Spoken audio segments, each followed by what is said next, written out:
everyone, and welcome to Manly. Also, welcome to Guringai country, and in doing so we acknowledge our ancestors, past, and all of our people who are here today, all around Australia, and we wish them strength and love and courage in what is a very challenging and changing landscape in Australia. Today, the 10th of September 2023, we are about 5 weeks out from a very big vote in Australia, one that we haven't had for over 20 years.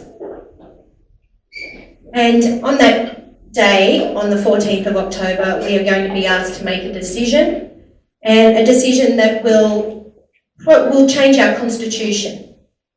What does our constitution mean? A lot of people don't know what it means because it actually hasn't been taught since 1973. And you wonder why, considering it is the book of our people. It is the book for all of us and what our rights are as Australian citizens. So it's surprising that we learn about all this other history around the world, and yet we don't learn about our own rights for our own country, and the book that gives us a guiding principle of what it means to be Australian. And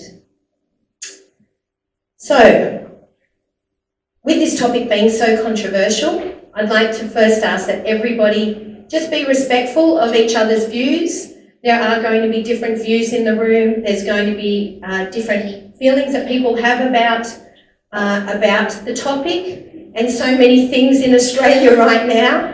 So I'd just like to ask that we all send out good vibes, love, compassion, and understanding of another person's perspective, and to not accept that their perspective is going to be the same as ours, and if it isn't, to actually show a respect, to listen and understand what their perspective is. Because when we stop doing that, we stop communicating, we stop learning.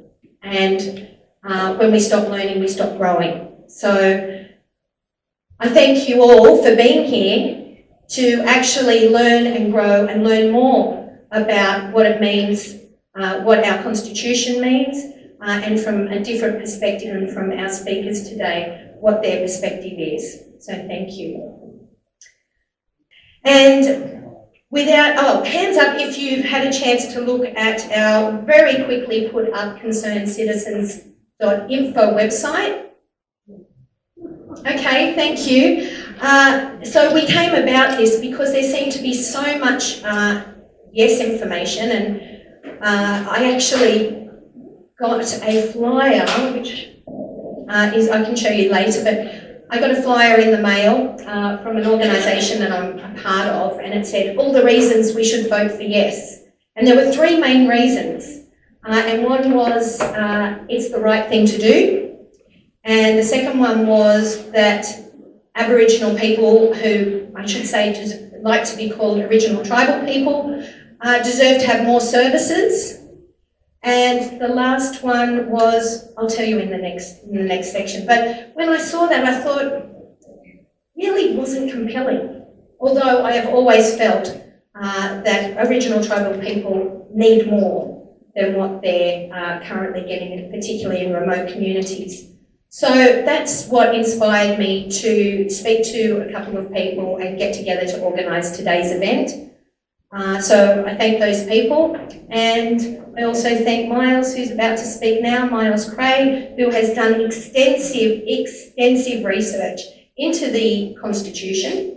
During COVID, he decided that was going to be his project. We all know everyone had lots of projects during COVID, and Miles's project was to look into the Constitution and just find out, what is this Constitution all about? He's originally from Zimbabwe, and he was an ex-serviceman, and he fought in the Rhodesian Bush War, and he came to Australia 34 years ago. So he wanted to know, this country I've been part of for 34 years, what's this Constitution all about? And I'll leave him to tell you the rest. So thank you.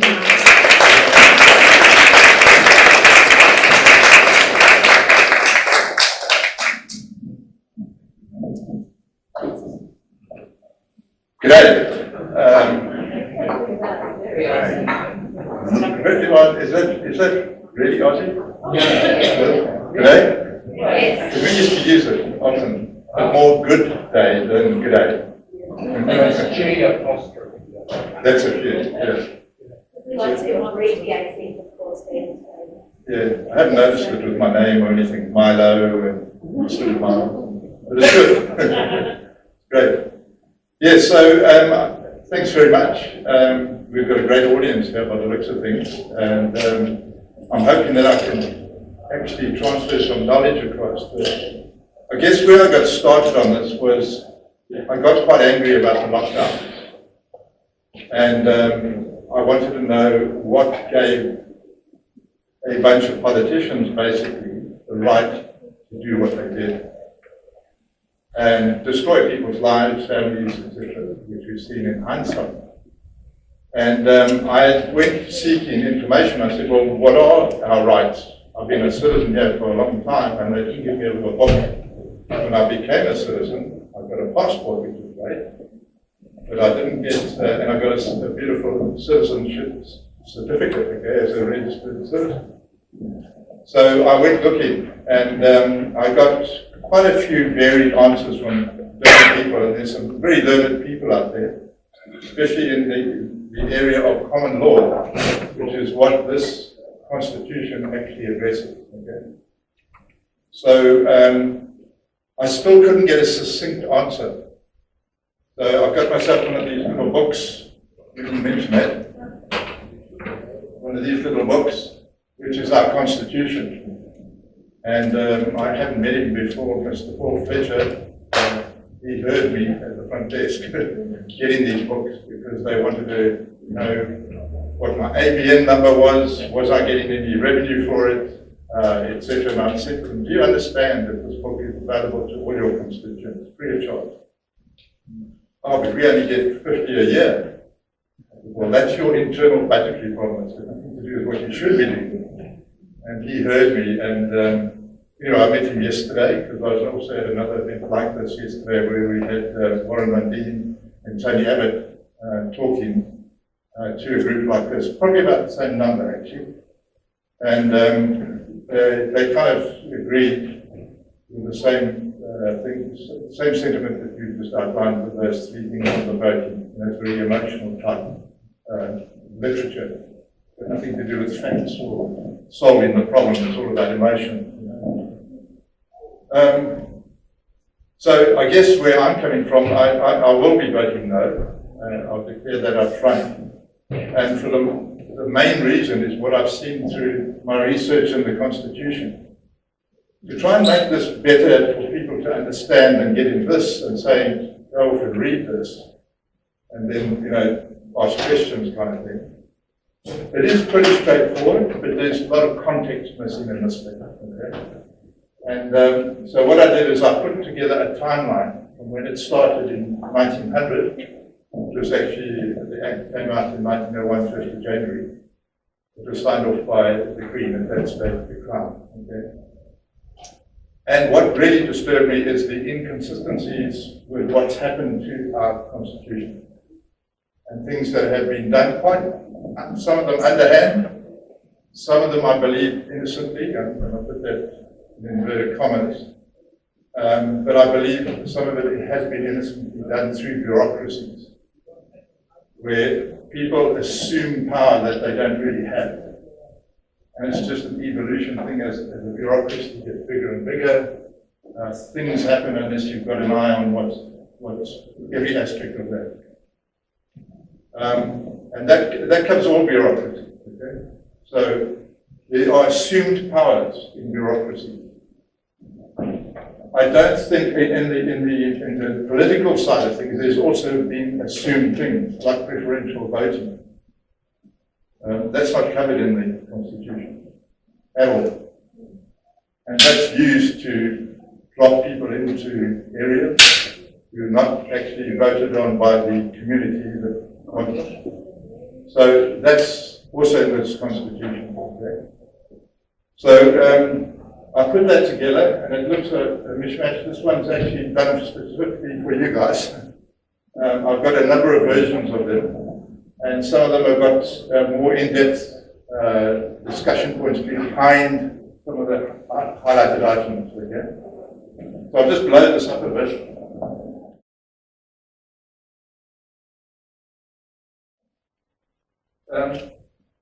So if I make this up a little bit, and we'll start at the beginning.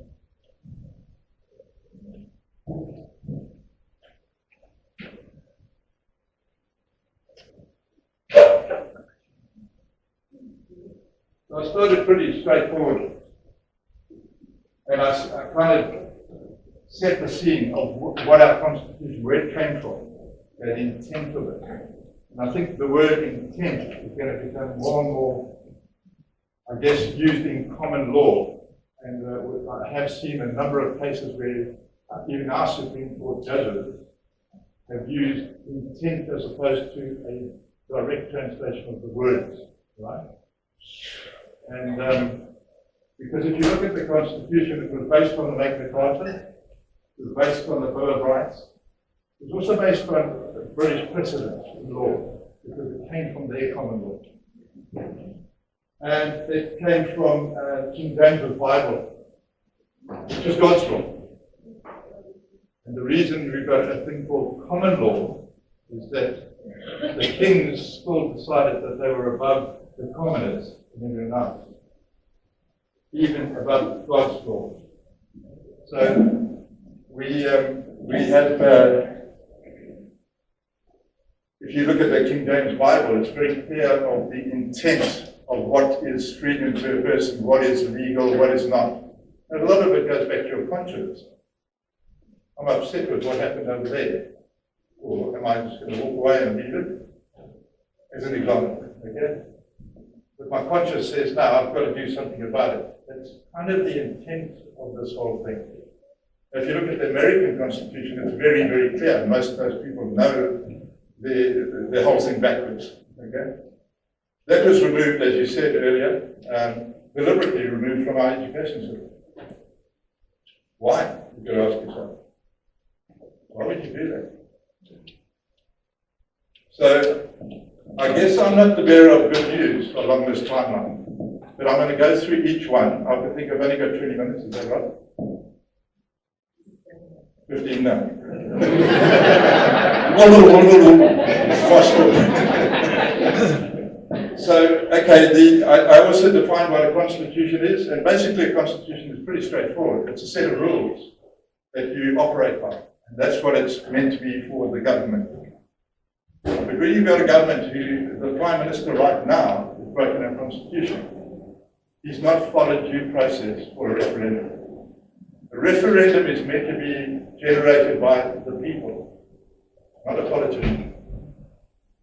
Okay, so I'll go more into the yes-no vote later on, with no issue, but anyway, so this is the timeline, and down here I've got definitions of,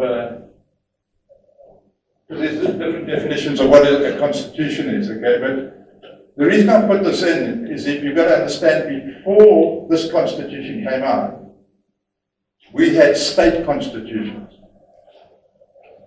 Okay, that bewildered me during the lockdowns, why we had different states with different responses. And then I realized they reverted back to what was convenient for them. So, Scobo, who was the Prime Minister at the time, didn't have the power over those states. They were operating on their constitutions. Now, their constitutions are meant to be under the major constitution. I think that's what we're beginning to have. This overrules any of that. And I also heard one of our politicians yesterday, as referring to the Constitution has equal power to the Supreme Court. And that's not right. This has the ultimate power. And that's what we're not standing up for because we've been fulfilled. Why take it out of the school system? You remember the days when you used to say, stand for attention and say, God save the Queen? We used to do it in Rhodesia, we're part of the Commonwealth too. And if I went to a movie on a Saturday morning as a kid, we stood to attention and said, God save the Queen, you know. Where's that gone? And you say, okay, Queen's redundant, we want a republic, etc. Well, we nearly are a republic anyway, with what's happened to our constitution. There's a couple of constitutions around, and this one is a convenient thing they put on the shelf, almost like a corporate who likes to show their values and their commitment to whatever. It's only brought out when necessary. Okay? But I don't want to go too deep into some of the stuff, but just to say that we could actually be falling under the American Constitution right now. Which is, because we are registered in Washington, D.C. as a corporation. Yeah. And you know, go Washington, D.C. and the Vatican, yeah, and the correct. Well, you'll see what it, and I'll go and help. I'll give you the wind up. I don't want to get too long. So just a few things that did happen and people get a bit confused. This one, each one of these acts or a constitution alteration, they need to be cross-checked back to see whether they should have had a referendum or not. Okay. I've got another chart which gives you all the changes to the Constitution that we know of, and I emphasize that again, which they were happy to declare, but there's a lot that under the bureaucracies, etc. No one is keeping tabs. So-called constitutional lawyers have said yes, they have been. I'd like to prove that. I'd like to check that out. Anyway, that was the first thing that they changed. 1908, the first Commonwealth coat of arms, and a lot of people confuse this with a seal. It's not a seal. This is the legitimate coat of arms, and here comes the states again. They said that didn't include enough about each independent state, different state, you know, Victoria, the whole lot, okay? Queensland, etc. So that came out. The second Commonwealth coat of arms. And that's official, and all that stuff around there is meant to indicate individual states. So we are one. Okay? So we now got a constitution which is all going the right way. Until we get to this here in 1960. I didn't put names in here because I just want to talk generically about the politicians and the Governor Generals at the time. But the Parliament controls the GG by removing the royal signet on the Governor General's appointment there. The royal signet, I would have a copy up there, but I'm not allowed to, because it's, you can't duplicate it. It's a bit like money. You've got to put sample across it. But the royal signet is something which is the Commonwealth and mentions the Queen, who's the Queen of the Commonwealth, not the Queen of Australia. Queen of the Commonwealth, okay? And they changed that. Did you have a referendum on that? One of the guys who old enough like me. So the essence of that is quite quick, is that once they changed that, every Governor General was actually swearing an unlawful oath. So this shattered me, man. I'm the new boy in the block.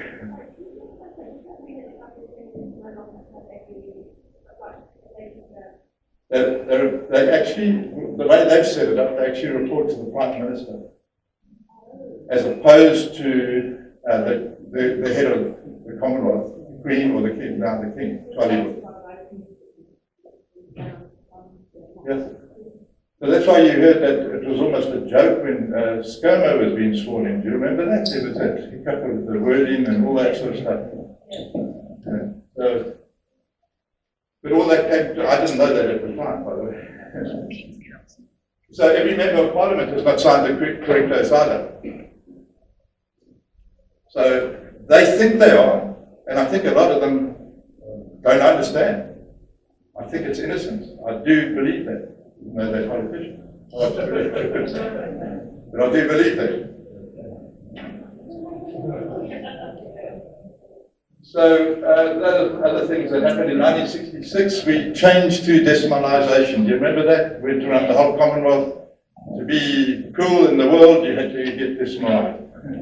We did it in Rhodesia, South Africa did it, they were still in the Commonwealth at that time. Botswana, all those countries around where I grew up. However, and this didn't happen at the same time, but notice what I just blow that up. A little bit more. You see how sneaky they got here. So you see, there's the decimalisation money, went from pounds, shillings and pence, and it said, read at the top, Commonwealth of Australia, $20. See the new ones, there's a $50 note, I couldn't find a $20 note, because they do protect them quite well. This is Australia, and even the new ones just say Australia going upwards like that. Okay? Whose money is that? Are we a republic? What is it? Should be Commonwealth of Australia. That's who we are. It's all part of it. We had 2 referendums to become a republic, and we never did. We rejected them as a country. Okay, so I'm just going to touch on the big things here.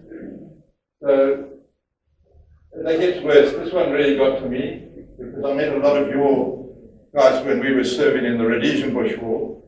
A lot of Aussies came across to the our war, but when Vietnam finished. But Vietnam unlawfully conscripted our young men to go to war in Vietnam to fight against the people Australia had no quarrel with at all. It wasn't our issue. You could say generically, oh, we were stopping the spread of communism or whatever. Make an excuse. They were each given collateral. They were given a price. Yeah. So, a price.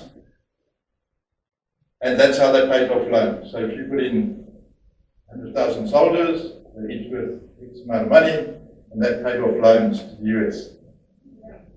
Makes you feel good, eh? Okay, then we heard this earlier, the Royal Style and Titles Act removed a whole lot of stuff on the proper processes and seals, etc., that would make us part of the Commonwealth. It was removed by Mr. Whitlam. And then he changed things, whereas the people, and registered his constitutions to a private corporation registered in the USA. And a lot of that is hidden. You've got to dig down. I've dug down through. The best information I got was actually from the British archives, because they document everything. And the Aussie ones have been played with a little bit, but I did find another website not about 3 or 4 months ago, which has also got a lot of the original stuff in it. So a lot of this takes time, as you can imagine, cross-checking.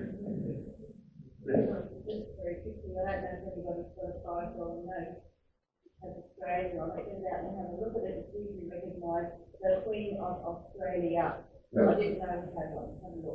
Yeah, it's referred to in a number of documents, Queen of Australia. There is no such thing as the Queen of Australia. It's correct, yeah. Take the Queen out of our Constitution, that's exactly what it's all about. The Queen, at the time, he created a Queen of Australia, a name on that corporate registration. The Queen of Australia is not a living woman, owns no land, and has no power. Why are they doing this? Why are they doing this? I mean, what a great country we live in. And it's, and then we had, sorry, I missed this one here. Bob Hawke. I've met Bob Hawke a few times. When he retired, our company used him as a lobbyist to get into government areas and we go and work with. Interesting fellow. Bob Hawke created and enacted the Australia Act. Okay, and I won't go through each one of them, but he actually hoodwinked the Queen. She was upturned. He asked her to sign this document for this change. She said, have you had a referendum? And he didn't answer directly. So she signed the top of it only. She didn't sign it where she should sign it.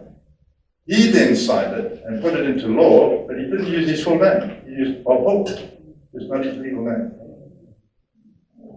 So all of this is backed up by evidence, by the way.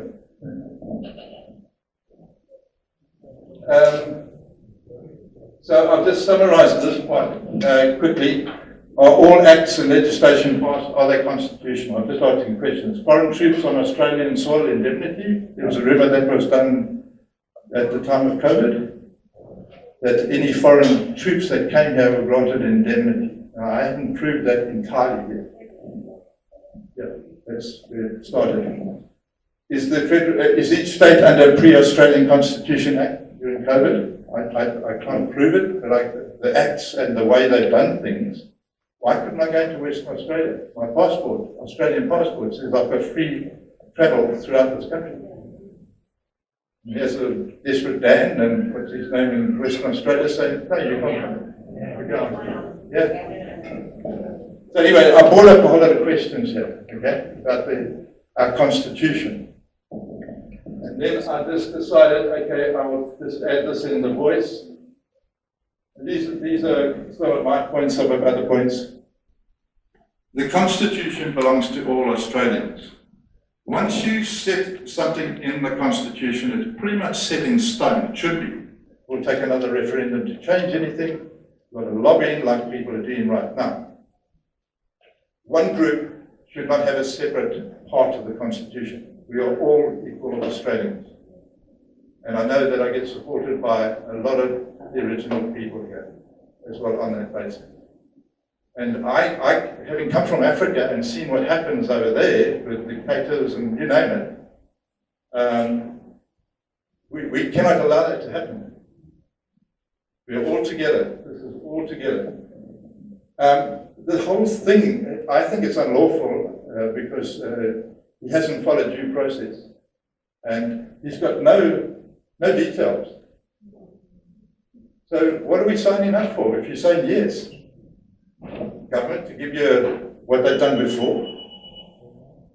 Because if it goes into the Constitution, every word has got to be agreed. Every word. There can't be any nuances or anything. And the other part that came up on that is there's unlimited scope. They're talking about a committee or executive committee or whatever they're talking to. Is that going to be elected or selected? So then where do you stand? You've now got a third tier of government to do anything. It's got no bounds. It's got no boundaries on it.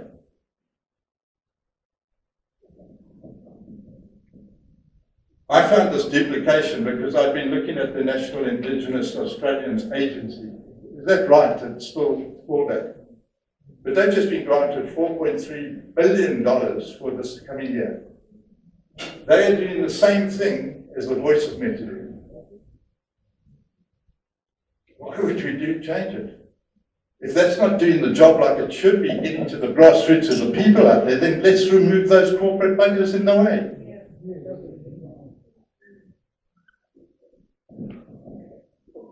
Okay, that's me. Okay, thank you so much, Miles.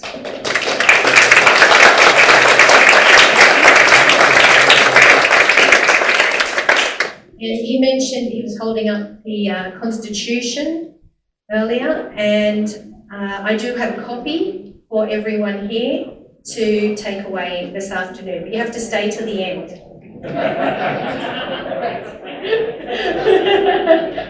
I'm sure you all love that. You've got to have a carrot. Okay, so without further ado, I'd like to invite Peter Pham, human rights lawyer, and also principal of the Business Smarts Method law firm. He's done some incredible work, and if ever you are looking for somebody to represent you, he's amazing, and I'll call him up to the stage now to deliver.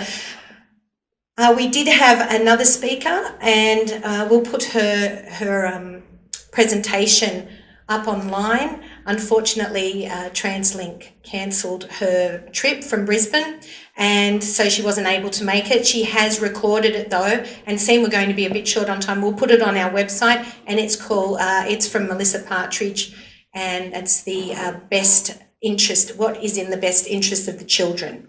So that will be on our website. But for now, we have the fabulous Peter Fenn.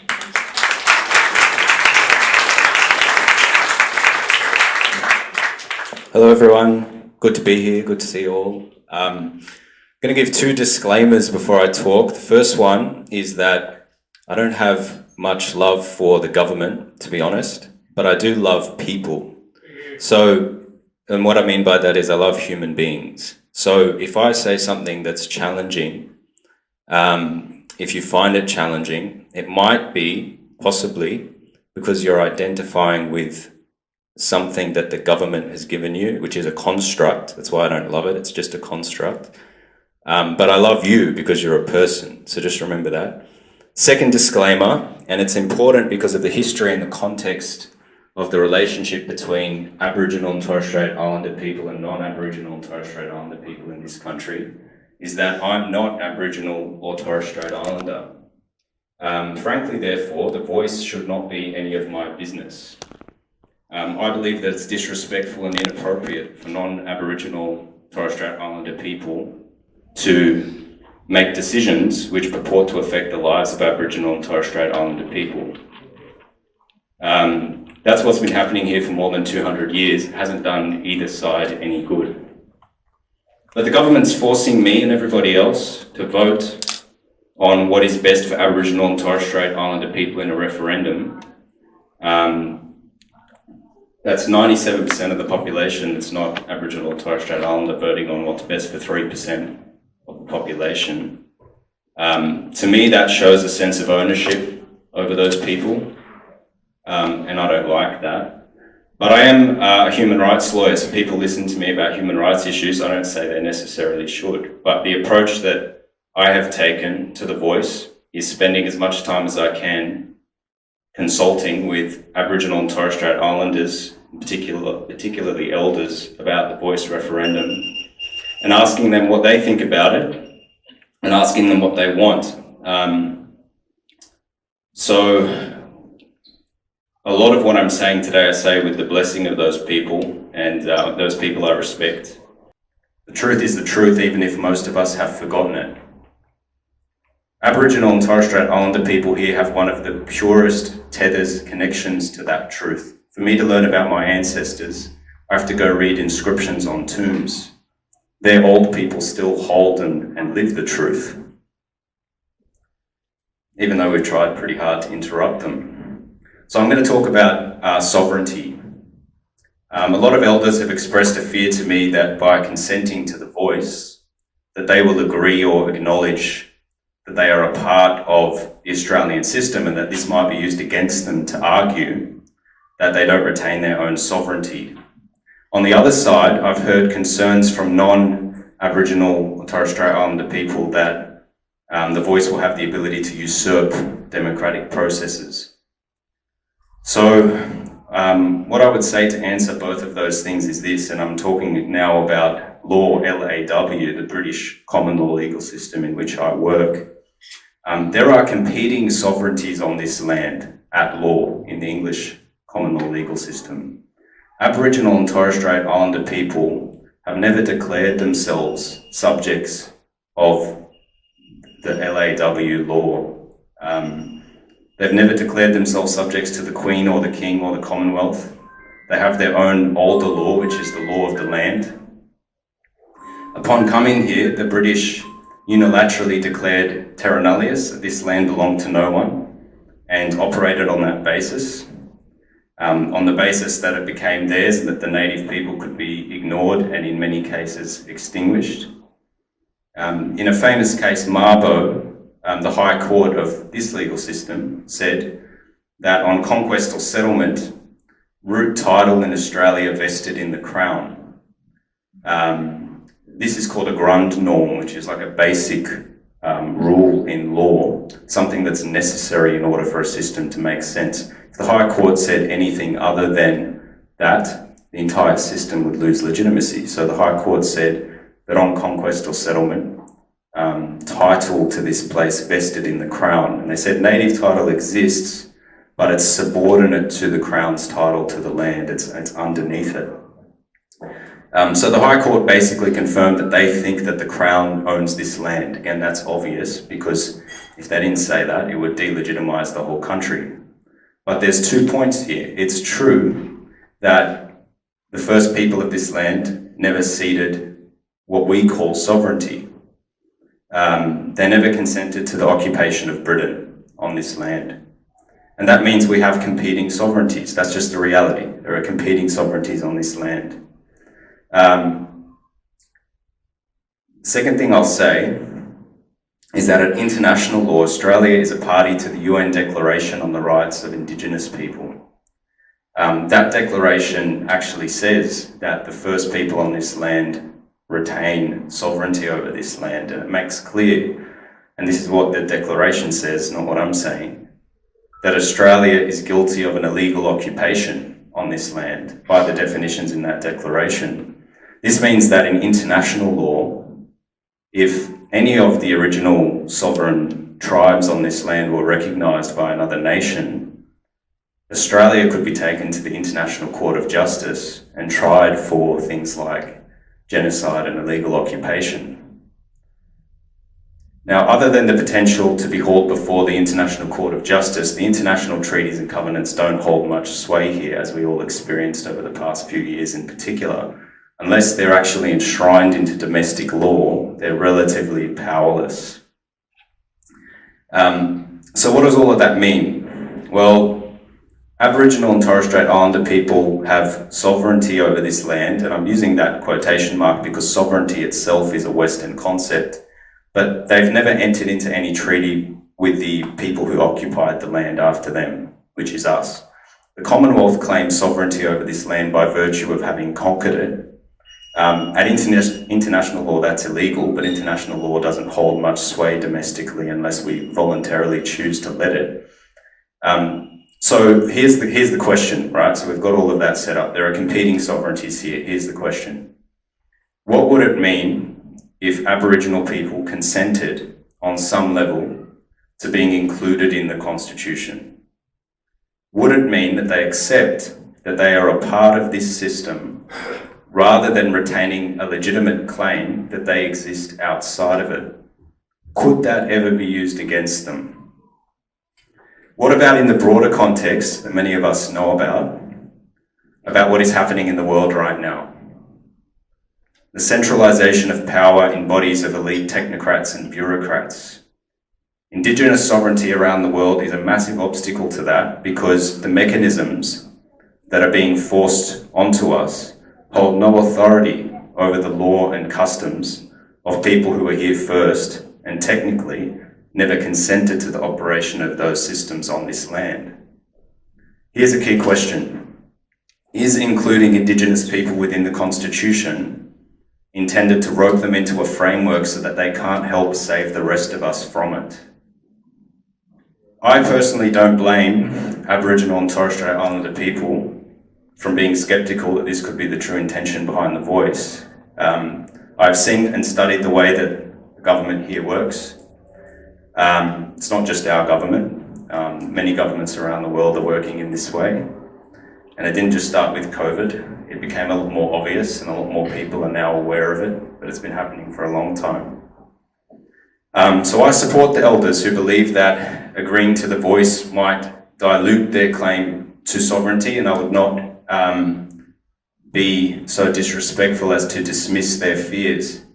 There's a chance they know something that we don't.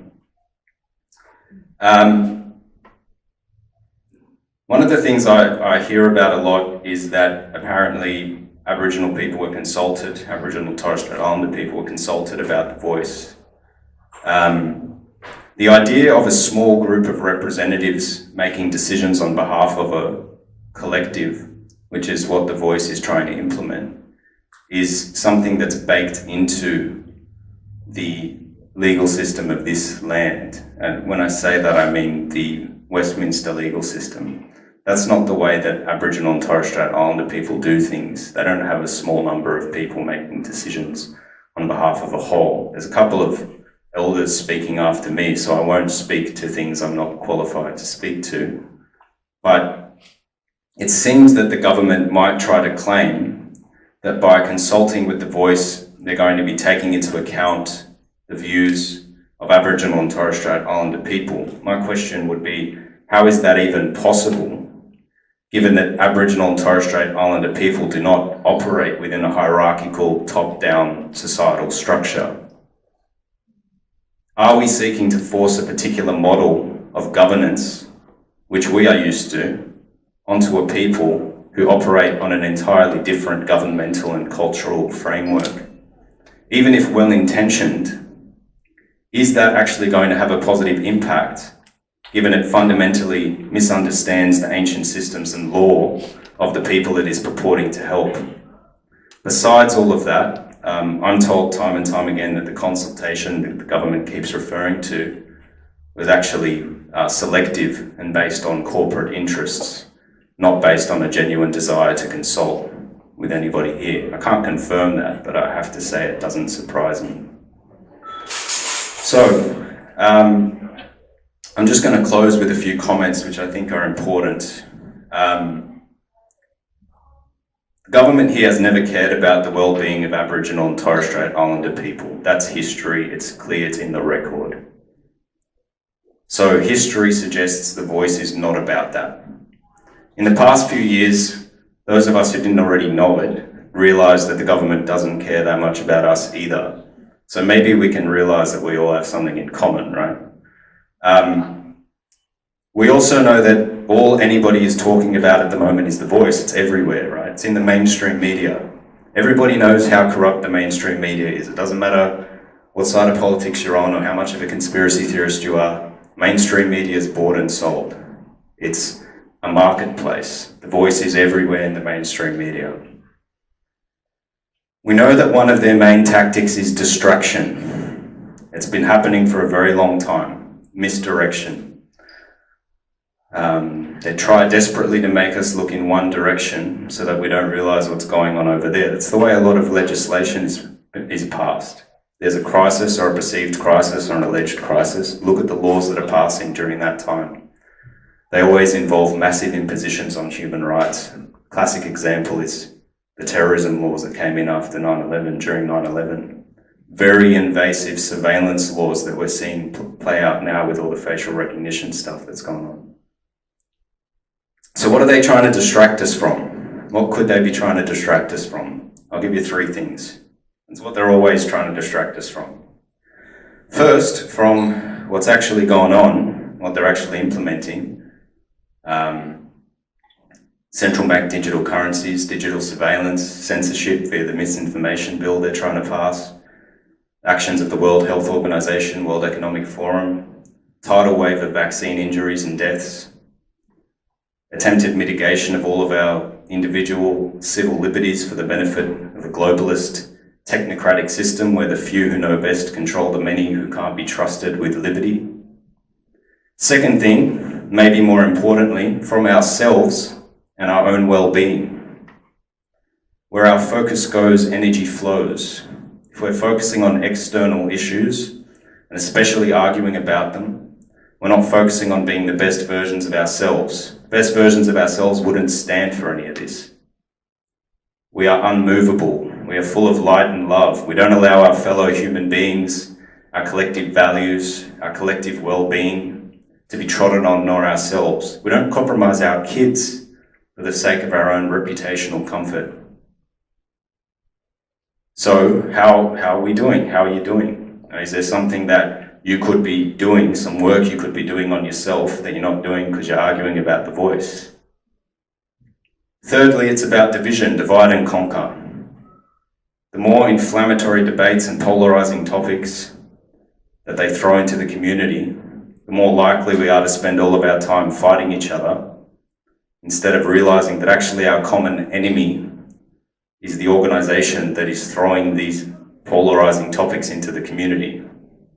If If we just work together as a community, we can ignore them completely and create a life for ourselves that's actually worth living. Now, I'm not saying these issues are completely facetious and hollow. I'm not saying to ignore the voice or anything like that. It is important. I talked about some of the implications. Grandmother Malara, Uncle Bruce Shillingsworth and others will talk about that. But we can't be transfixed by it. We can't let it overtake our actual instinct of community and relationship with each other. We can't let them distract us into thinking that there's a group over there that's our enemy and we have to look at them and deal with them so they don't steal our stuff. It's not what it's about. We have to retain our autonomy and remain the masters of our own ships and pay careful attention to the direction we're sailing in overall. Thank you.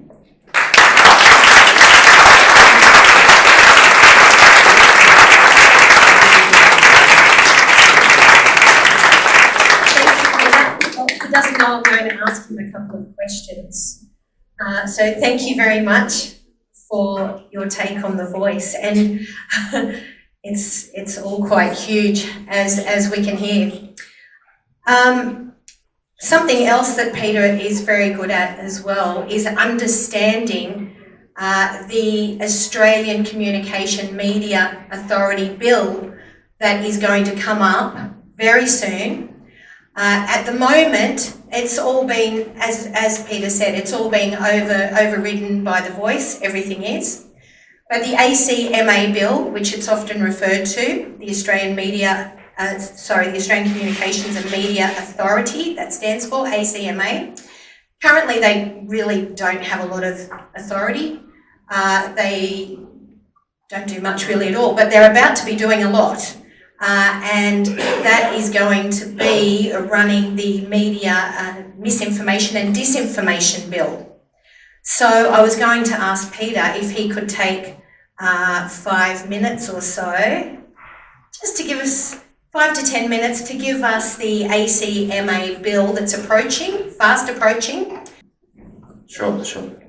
How many people know about the bill already, the misinformation bill? I feel like a lot of people will, so I won't... 10% who don't. I'll give a very quick explanation of what it is.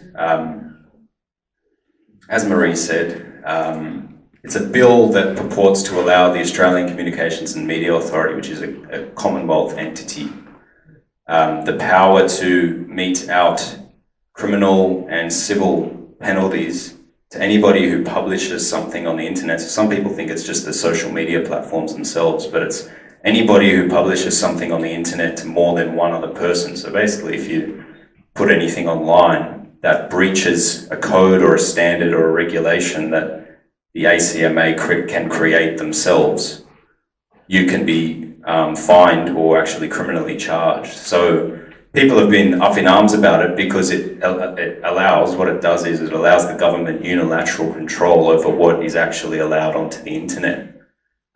That's just what it does. That's what the bill in its current state says and allows. Everybody's been speaking out against it, even other government departments. The Australian Human Rights Commission, for example, who I'm often quite critical of, came out against it. So did the Victorian Bar Association, the barristers down in Melbourne. So it's so bad that even bodies and organisations that wouldn't usually speak up and out against something like this are speaking out against it. The reason I say that last part is there's no way the bill's going to pass in its current form. It's just so bad that there's no way it can get through. Even the opposition spoke up against it. They're two wings of the same bird, but it's a reflection of the public sentiment that they understand that the people aren't going to stand for the bill in its current form. So it won't pass, but what they do with these processes is they ask for public consultation and feedback, which they received a deluge of. And then they go back to the drawing board and they tighten it up, and then they bring out another bill that's sort of a little bit more disguised but has the same intent. So where we're at in the process now is they received a massive number of submissions. That was one of the things I was doing, was encouraging people to make submissions. They were supposed to publish them online. They haven't published them yet, probably because they received so many. And what will probably happen next is another bill will come out. We're going to have to scrutinise it and look at it very closely and make sure that even if it's a little more well disguised than the last one, that it doesn't allow the same thing, which is the government to control speech. The internet is obviously a very important medium for free speech and expression, which some people call the foundation stone of human rights. It's in all the international human rights treaties and covenants that we're signatories to. Again, they don't really matter unless they're enshrined domestically, but nonetheless, these are actually ancient sacred principles that humans have upheld for thousands of years. The treaties and covenants that Australia is a signatory to are just modern distillations of those principles, and free speech, free expression is very important to any society. Most people have some kind of innate understanding of that, but there are exceptions that some people are allowing to slip into the conversation around free speech, where they're saying in certain circumstances it can be curbed. I don't personally agree with that, but that's the way that a lot of these justifications are getting through. The bill won't pass in its current form. We should all keep an eye out. Obviously, the intent is there. A similar bill's already passed in Canada and New Zealand. It's on the way. So there's an international move towards allowing the government of the day to control what information is posted online and what isn't. I don't know many people who think that's a good idea, but we need to be careful nonetheless to make sure it doesn't pass. That's all I think I can say about that. Marie, do you want to say anything else? Yeah, I think anyone who thinks that differently from the government and decides to share something down the track could get a huge fine, massive fine. I think it's $500,000 or something. Right? That's what they're talking about, $500,000. So right now, this event today goes against the government narrative. They want a yes vote, right? So in any other circumstances, if we were 12 months down the track and this event was on, I could potentially be getting a fine of $500,000 or go to jail. Right? Things are getting serious when you know that the government will not allow debate. So I would say please share that information with your friends and family. It's huge. It will censor us for life, right? That's not okay. It's not okay not for people not to have a view that is different from the government. They're there for us, not the other way around. As much of it's similar to what you're saying, Marie. I think it's people power. I look at sociology a lot, and in sociology there's a maxim that if 10% of a particular system are actively non-compliant, the system is unsustainable or falls over. So if there's a measure that's taken, and in the population we have 10% who are actively resisting it, it can't hold. We can see that with the bill that they've already tried to pass. They tried to get one iteration through. They can't get it through. There's too much resistance to it. They're beholden to the will of the people, ultimately. We just need more of the community to understand their power and to do what I'm sure you're doing, and standing up and standing up for each other as well. In Western Australia, just to give an example of that, they never got a vaccine mandate through for nurses because too many nurses said, oh, we'll just leave. And the health system would have fallen over, so they had to go back on it. So it requires, as Marie said, authenticity and integrity, meaning people to actually live what they believe. And that's going to happen more because, I've been to a few of these things now. There's so many people who are actually engaging in these issues. Even the legislation we're talking about, they've always done crisis legislation, but no one ever knew about it. Now we've got, 80 to 100 people here, all aware of it. There are so many eyes on now that I think, to be honest, that the systems that have become corrosive and corrupted are already falling over. They're just trying to grab as many other things on the way down as they can. So we're all already probably doing our bit, and it's just remaining authentic and continuing to live in the way that we know is true. That's what I would say.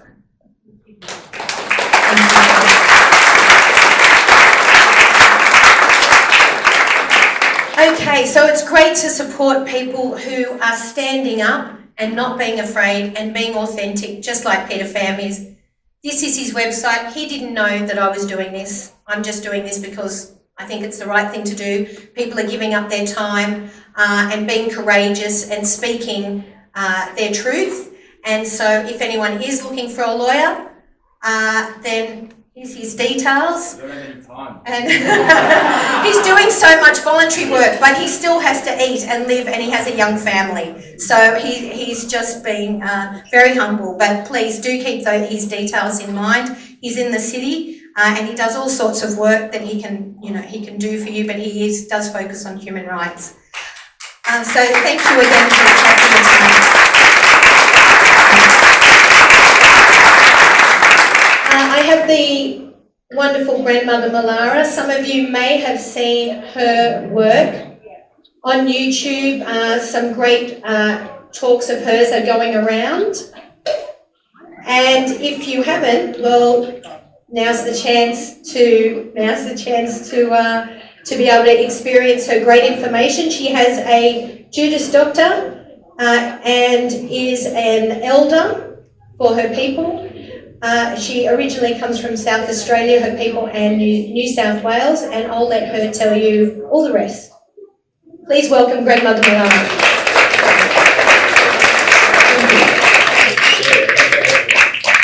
Where I come from, we say, in my Adna sisters and aunties, we all look the same. We say we're short, plump and deadly. Oh yeah, look like that too. So I just pay my respects to the traditional custodians of this place, just to honour, respect the land for all it has provided, all of our lifetimes, past, present. You know, we need to acknowledge that we're here for the land, because we are the land, and the land is us. And so I speak to you today for the land. That's what this is all about. It's for our children. That's what this is about, too. Our children are part of the land. How we have the generations coming and going. And so it is that it's my privilege to be here to talk on this country, which I haven't been on before. It's a feeling of unity. That's what I'd like to put forward. For us to walk together in unity. So I'm just wondering where to begin and where to end, but I'll just dive right in. So the videos that I have put out, you know, I had no idea it was going to get the response it did. I've got like several videos that's got at least 85,000 hits in a month. I thought, what? It was just incredible. And the amount of talks that I've done since then and other podcasts, it's been my privilege to pass it around. And, you know, really for people to be ready to hear. Be ready to hear the messages. And I just love it that we're all here together because we want to see the right thing. We want to work the right way. We want to walk together. First of all, I want to tell the first fella, well done on the corporation. We're coming to the corporation. On the Constitution, that's really hard to get all that stuff. There's a couple of things missing. Yeah. But I don't know if you know that Queen Victoria died and didn't sign the Constitution. You do know that? How legal is our Constitution? Even that was hidden. So where to pick up? The government is a corporation. I think we've pretty much said that straightforward. Our beautiful brother earlier has mentioned where it really sits. There are two constitutions. The original one has gone into the cupboard, and the current one has turned everything over to a corporation. Okay, now a corporation cannot be sovereign, by the way. And a corporation cannot trade with individuals. A corporation can only trade with a corporation. So they've gone about incorporating our people by setting up the land councils, as an example, setting up other businesses, setting up a corporate structure, governance, so that they can trade. Corporations actually trade with a dead entity. But anyway, that's what it is. Few of you will know that. And so they basically make us dead by bringing us into a corporate structure. That's not how we live, and it's not how we govern, it's not how we consult with each other in a traditional way. Traditionally, you know, we're very circular. We would make sure we consult with all our people and that everyone has a say, because then it's the right decision. And those that have the final decision would be the elders of that group, who, in their wisdom, would have heard all of the yes, no, maybes in between. But when they make their decision for the tribe, they make that with, you know, at least 7 generations ahead in mind. Okay? They don't make the decision for today and tomorrow. They say, well, how will this decision affect our people in 7 generations' time? Now, we've had the British come in, and I've worked it out, it's been about 7 generations, actually. Where we all stand here now together, it's been 7 generations of this change.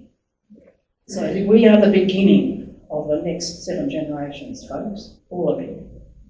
We've got to work together, because we must be together and unified for this to go, for all of us to thrive.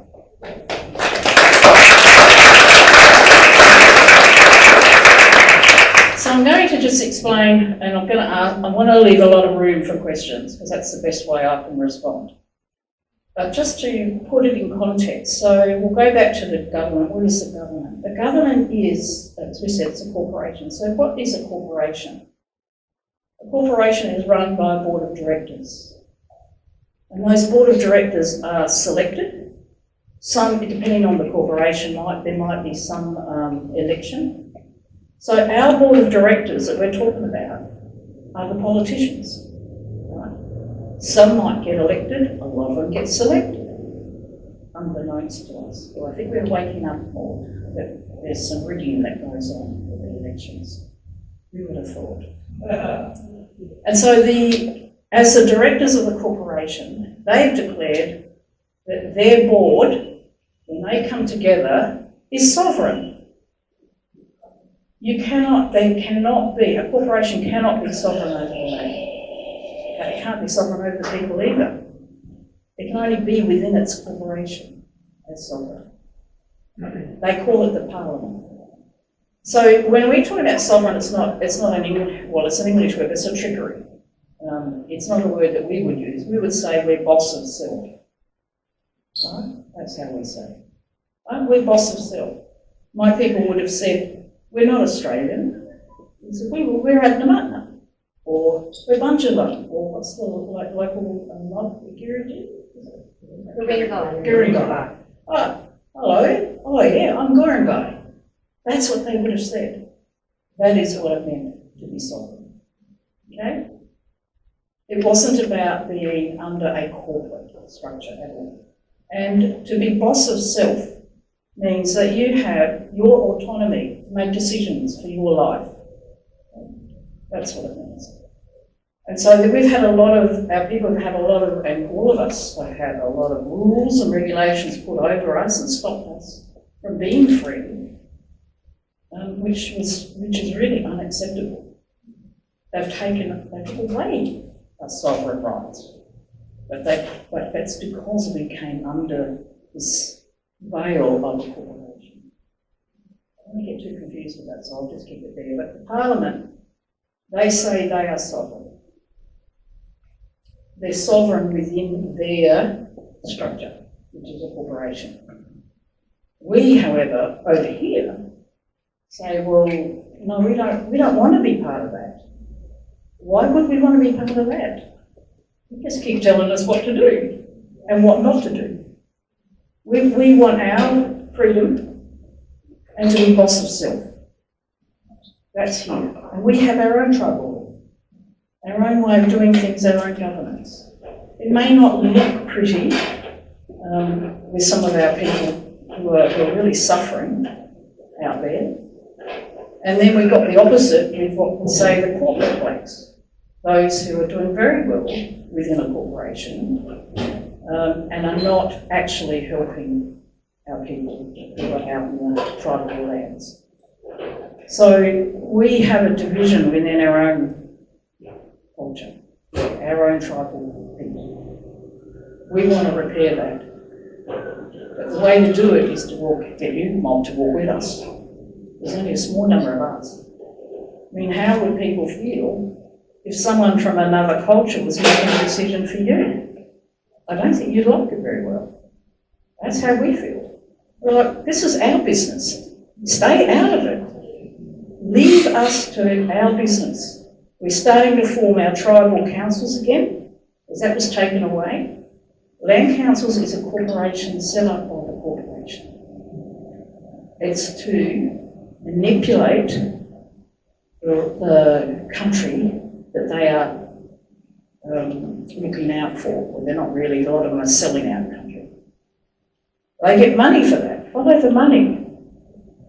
Speaking of which, I got asked to, well, I got called in at the Freedom Movement, and they said, Arnie, we need your help.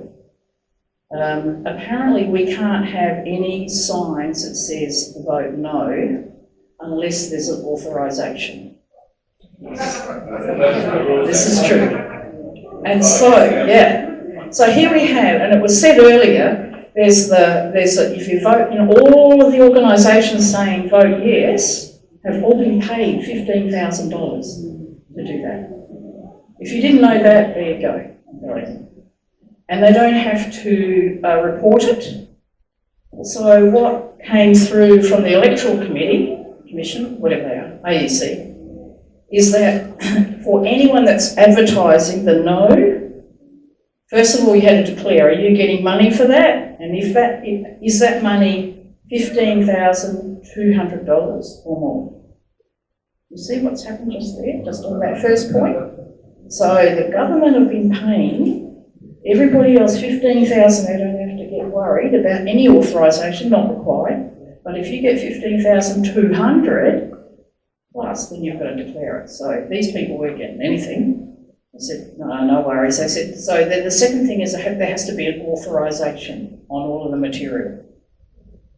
And authorise if you're getting a declaration, and if you're not getting any money for the advertising, you still have to be authorised. I said, put my hand up, you go, I'll authorise it. So I have.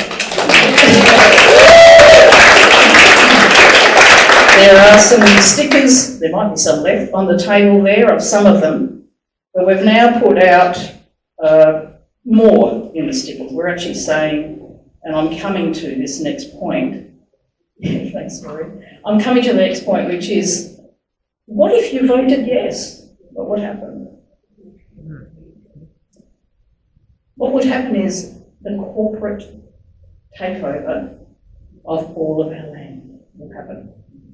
I'm going to give you an example of what's happening now.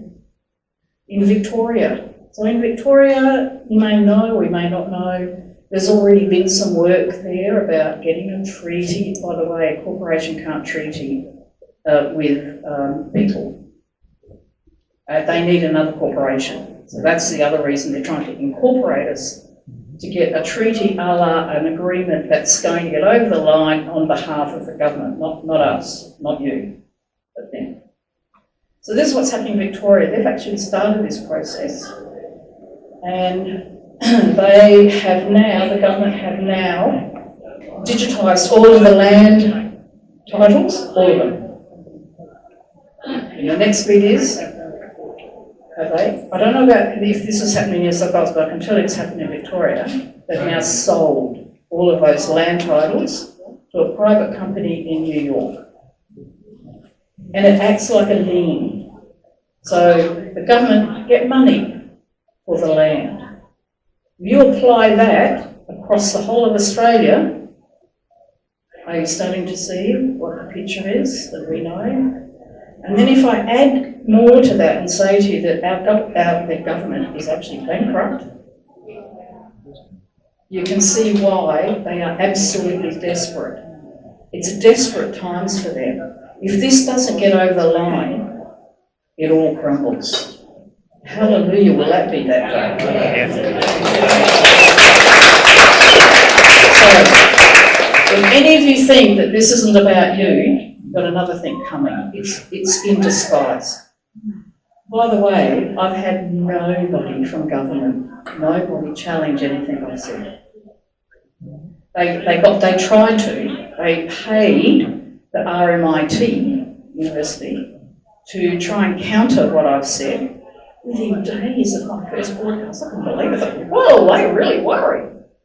And only to find that the RMIT have actually been bribed and have been found out telling lies. And their associated entities won't have anything to do with it. Nobody can counter what I've said. This is true.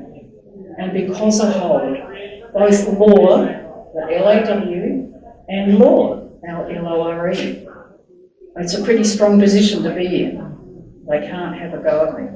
So I'm representing all of you, mob, and walking with you and saying, you know what, we're going to stop this takeover. And we are the ones that are standing in the way, because apart from the Russians, we are the only people, the original people, who have not made a treaty with the corporate government, with the colonial government that has since come in. We're the only ones, and therefore they can't do it worldwide yet while we're standing in the way. Now, I may have just jumped the gun a bit too much. I don't know what I just said. I wasn't sure what I was going to say, but anyway, I'm on a roll. I hope you're with me. Yeah. So, a yes vote puts our first people onto the corporate charter. That corporation, the constitution, but that what they call in the constitution, which corporations have constitutions, is actually like the rules to the corporation.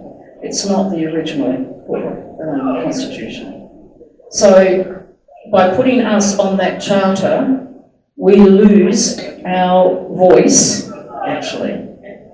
No, isn't it interesting? We lose our voice. They will not have to. If we said, no, you can't do that, you can't sell off all of New South Wales, and the only way to get us to force us to contract is to make us write us onto that, in their corporate charter, a la Constitution. So I've actually got some good news for you and for all of us, and that good news is I'm part of they're a deadly legal mind, let me tell you. I'm just part of it. I'm learning a lot. We are this close to setting up a registry for all living men and living women. So you do not have to contract with the corporation at all. And on that living register, you register. There'll be a seal. I've already developed the seal. Some of you have seen the seal, the grandmother's seal. There are the seals that be part of it. The register is designed for all of us to, what's the alternative? Get out of it. To get out of it, we just got to completely go this way, and we just say, we declare, I am a living woman. We're a living man. Register that. I'm registering my assets on it. You can't touch it. Car, it's coming. I'll send it. It's this close. We haven't quite. We've got we're this close. We're just not before the referendum, but something else we've got ready between now and the referendum. There's other things in the wings. Sometimes you can't tell, you can't put it out there because they'll find a way to stop it. So there are some other things in the pipeline. Nevertheless, and I'll come to that Dr. Bray or Bay, whatever his name is, he actually hasn't filled in a Form 31. In other words, it hasn't yet been lodged properly in the High Court. It's a furphy. He hasn't done anything. So those who've believed him, sorry, we all wanted to believe it. I think we all jumped on that bandwagon and it took off. And I did what I could to try and scramble back and say, no, that's not what's happened. And so tomorrow evening, I'm on a show with him to try and talk him out of that story. Yeah. He didn't even lodge, in a high court, it's not like a magistrate court. In a magistrate court, you go in and you can file an action. You can't do that in a high court. Everyone, no matter who you are, has to get permission or leave of the court from a high court justice to say this matter is a matter that we can look at. That's specific about what they can look at. You've got to put that in first. He hasn't done that. He's not the only one that has not got permission in the past. I don't think they've developed a stamp just for him. And the stamp says you've got to get leave of the court to have it properly heard. I think he would if he does it the right way. He hasn't done anything. How do you get leave? You've got to apply to the court. You've got to put it on the correct application, correct form. There's a correct procedure. Just like our mob, we have protocols.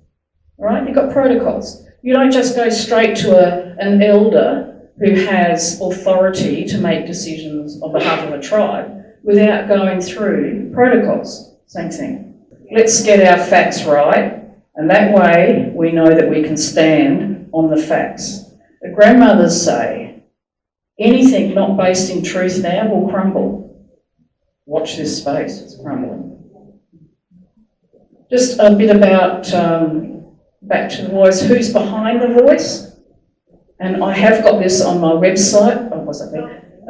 Under Proclamation of Sovereignty, which in Tribal Council we came up with that middle of last year in Alice, you will find a link to 1973 Constitution.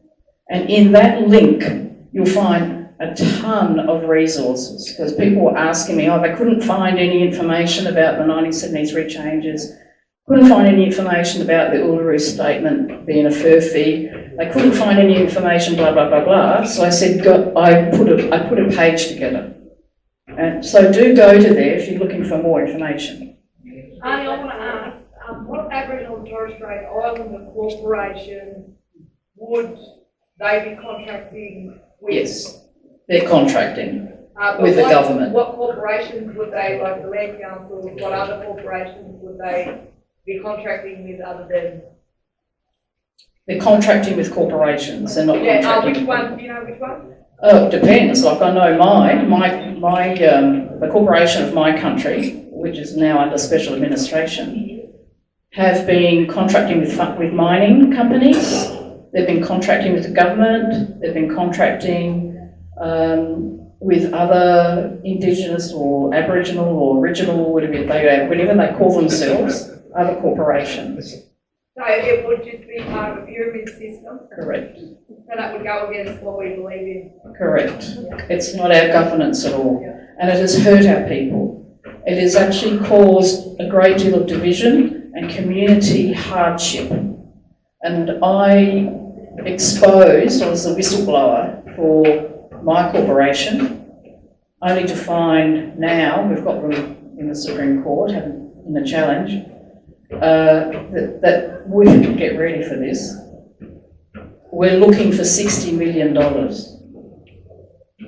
the corporation has somehow siphoned off. And yet I've got elders that ring me and say, I haven't got enough money to food for the week. Can you help me? That should never be happening. So that's just an example. We needed help to get that underway. I got a law degree. That's how I helped them. So there's a whole lot more behind that, but I'll just leave it there. But that's hopefully a bit of, they're all, it's happening everywhere. Our corporations are siphoning money off usually to their family and not to the people, pretty much in the main. So we don't want the land councils. The tribal elders and those who hold our law, LORE, we're saying no, you're not doing it right way, you're not treating our people correctly and you're selling off our country. In other words, harming them, you're breaking our song lines, there's a, I'm on a roll there, hang on, I'll just pull myself back. Woo! Okay, let's go back to who came up with the idea of the voice. That's where I was going with this. Folks, there's only 5 people who wrote the Uluru Statement. 5 people. That wasn't written by the numbers that they're talking about. And I've got a picture on there. Oh yeah, actually keep scrolling. Can you do that? Are you live? You keep scrolling, keep scrolling. He's the guy that, stop there. He's the guy that invented it, the idea of the voice, a Jewish Australian, fair banker, high degree lobbyist with the Commonwealth government. What else? It's his idea. Keep going. Bringing all of these muppets. Yeah, Mark Liebel, you can keep going. Keep going. I want to show a picture of you all. Oh, that's me. Didn't want me. Keep going. Keep going. Sorry. It'll come up with the Uluru. Yeah, who's really behind the voice? There you go. Those who have the, what's that again? Communist Party, the Chinese mob behind them, and those who have the Jewish mob behind them. I'm not against Jews. It's just that particular banker arrangement. Keep going. It's the next photo. Looky. Stop. Who are these? Look, they're signing a blank document. Yeah. They're contracting a blank document. How much did they get paid? Exactly. Follow the money. Honey. Oh, thank you. That's what I wanted to show you. What a muppet. That is the Uluru Statement, supposedly written by all these people, they sign the outside. No, they don't know what they're signing. And so we've had elders who, on their own finances, went to that convention and were told to shut up, so much for their voice, shut up and get out.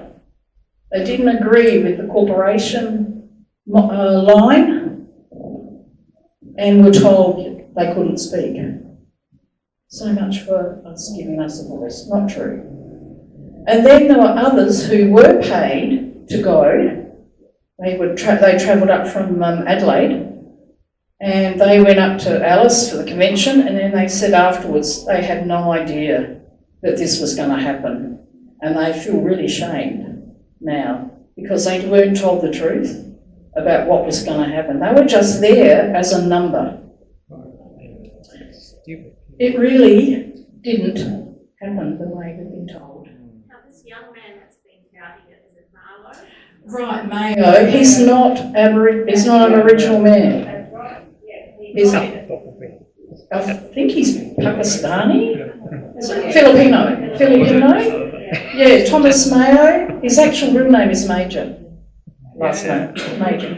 Mayo's an Irish surname. Oh, is it? No, it actually came from, Yeah.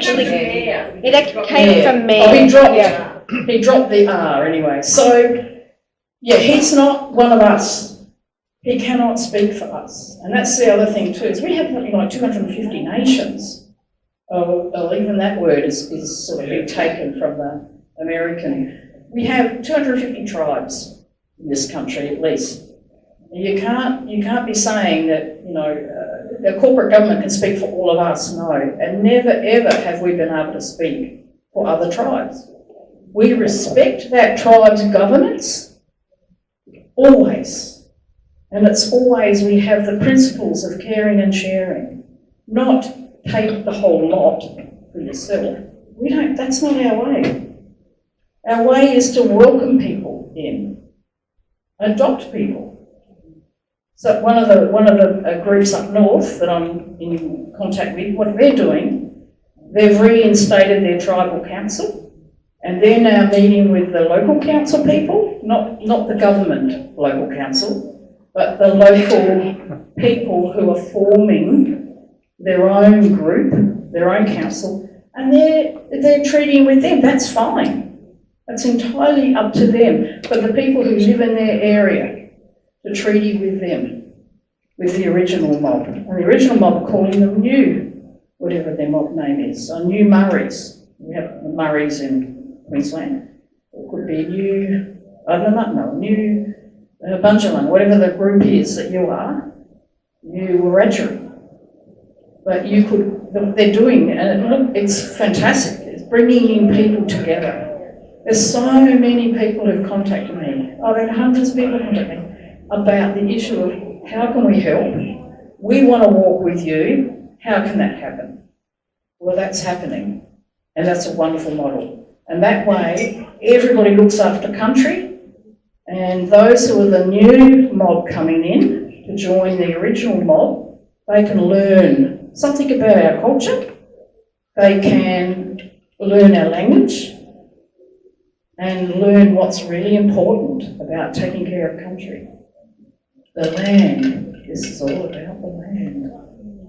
The lands, when I say land, I'm talking about, the earth, the air, the fire, the waterways, the sky, deep into the earth, everything. How do we look after country? Because we are country. It's us. And so, I hope that helps with you thinking what's going to happen from here on.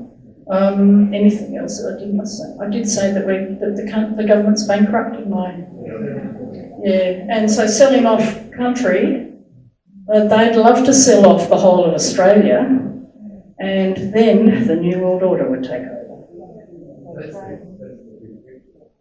That's the big picture, and that's what this is.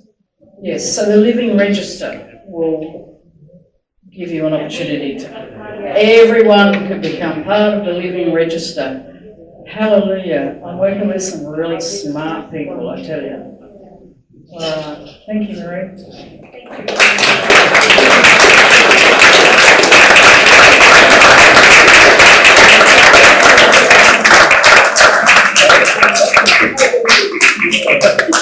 Okay, so a very warm thank you to Great Mother Malara for a great chat on where we're at and what it all means, the voice. I can see that probably for some people who are not as full bottle on what the corporation side of things over our current or our constitution, all of that, which is very murky, very hard to understand when it's all new, there is a lot of information out there. And so Miles's website will be a great place to start. And it's funny, isn't it, Michael Hayes, was it Paul Kelly's song that says we're bought and sold on the marketplace? No, that was a movie, Easy Rider. Oh, right. Oh, that's right. John, yeah. Yeah, well, it's been happening for a long time in America, so he was well aware of it.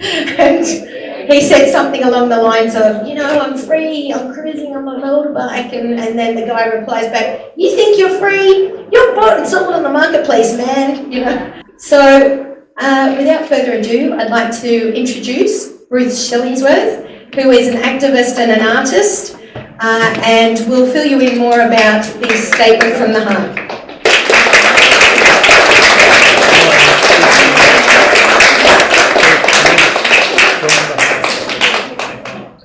Thanks for giving me that opportunity. Look, I would like to acknowledge the land in which we're on. I want to acknowledge my elders, both past, present, and emerging. For they hold the memories, the tradition, the culture, and hopes were the original people of this land. I would also like to acknowledge my brothers and sisters that come from across the sea that now lives in Australia. I want to say welcome, welcome, welcome. We must always remember that under this concrete and stone, this is, and always will be, the original people's land. I also like to acknowledge the 500 plus nations across this great continent of ours, the 250 plus language groups that lived and sustained on this land for 80,000 plus years. Thank you for your invitation. Thank you for allowing me here to speak. Now, I'm going to shoot straight. I'm not here to talk the bullshit and all the other crap that's going on. I want you to listen to an original person's point of view. You mightn't like it. You may not be happy with some of the things I say, and I hope there's still people sitting in the room when I finish.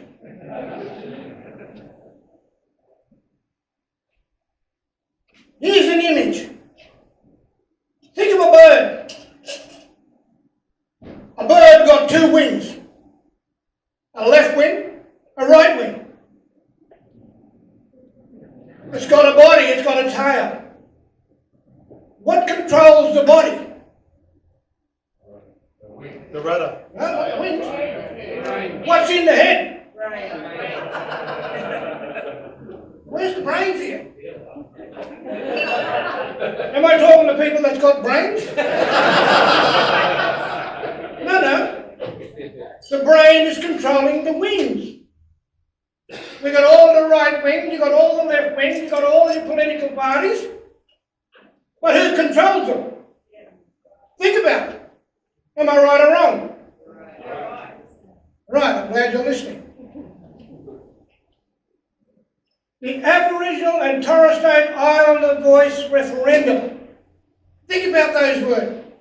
Aboriginal and Torres Strait Islander voice referendum. Aboriginal. My daughter said it over here. I am not an Aboriginal person. I'm a budgeted Murrawari man. That's who I am. Budgeted Murrawari man. I'm not an Aboriginal. You put AB in front of the word original, what do you get? It's a Eurocentric word. It's a coloniser word. To enslave First Nations people. It's an offensive word to First Nations people. Same with Torres Strait. My daughter explained that over there. Voice. Why do you think they got the word voice in capital letters? Yes, you're correct. Fiction. You're correct. It's grammatically incorrect. You look at your papers that you're going to be voting on. They have a square. You've got a ticket of right no or yes. Anything inside of a square is not on the page. No, am I right? Yeah, totally. So you're all fooled. You're all fooled. Wake up.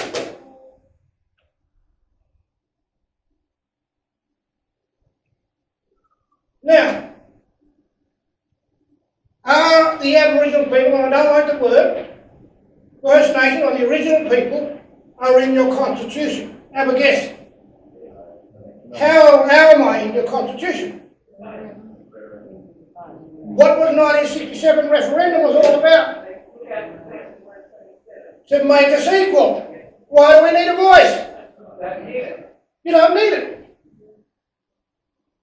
Now, it says the word Aboriginal. I'm not Aboriginal. It also says the race. Aboriginal is not a race.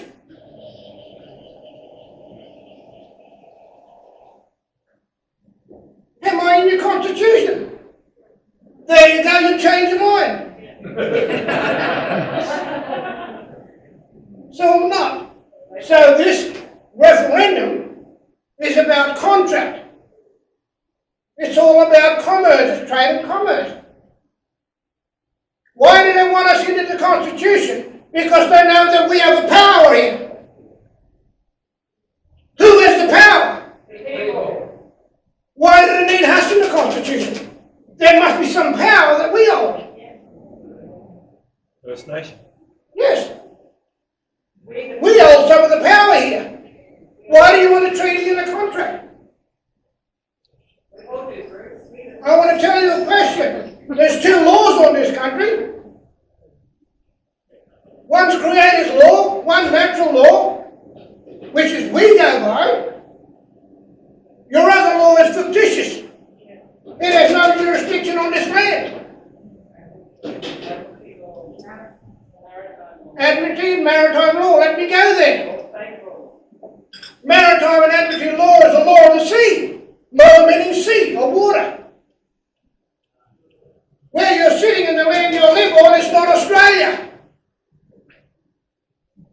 How do I know that? Because when I went to court in Canberra, when I looked at the statements, and the warrant that said all the Australian Federal Police and the Australian Police Force were from Norfolk Island. Yeah. They are from Norfolk Island. Where's Norfolk Island? Out there. So where is Australia? Bang. You've answered my question.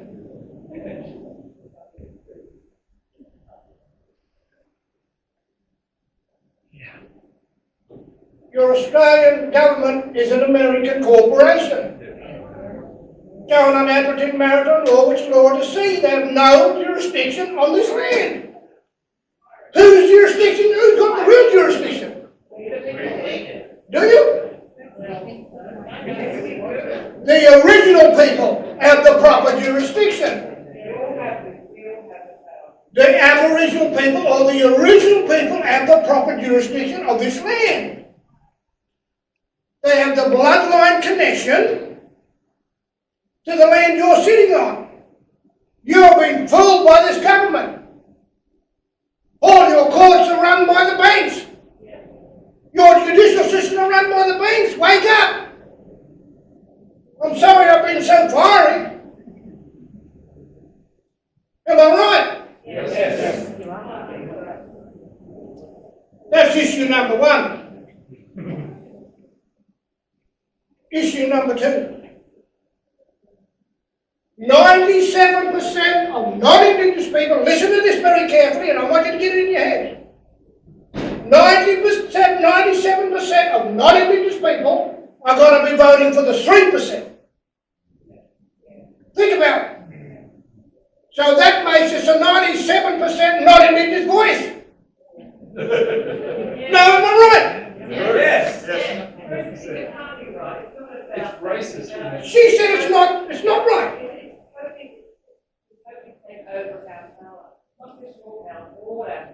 What I'm saying is, But you what I'm saying you is, will participate, if you participate in this vote, you are then systematically counted as a citizen of that corporation, I'm going there soon. then you make a voice. I'm going there soon.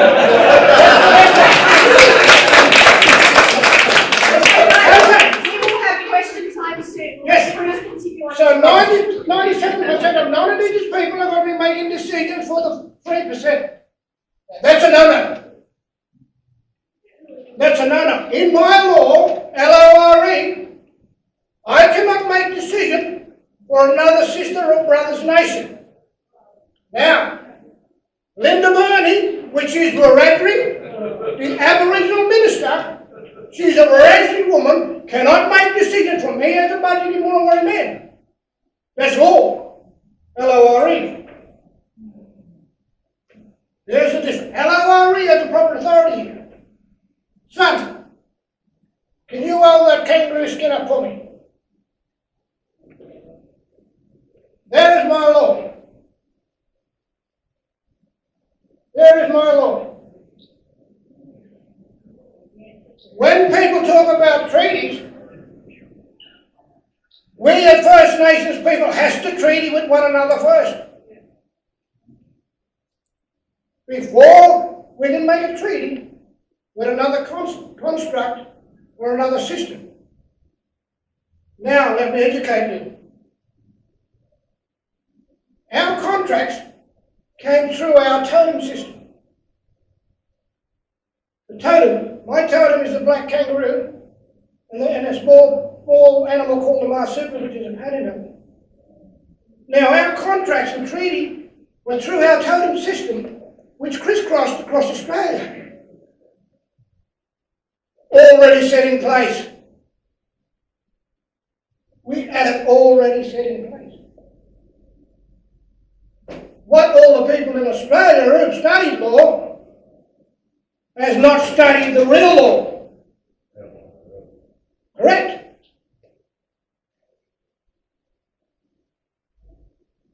This we've got to go back to the proper law of the land. Natural law, creative law.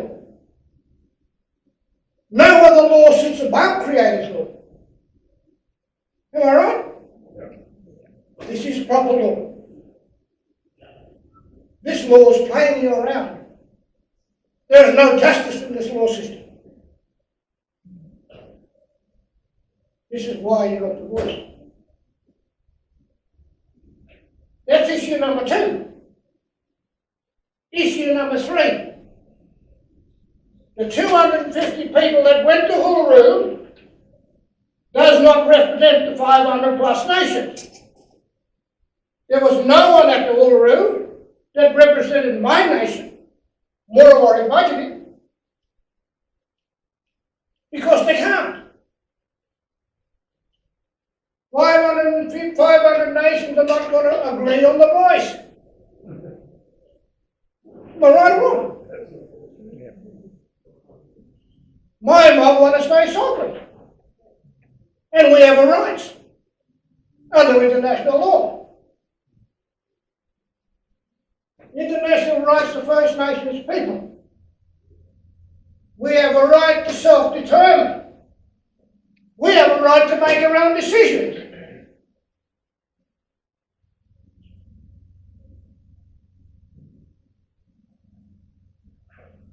Why are you all quiet?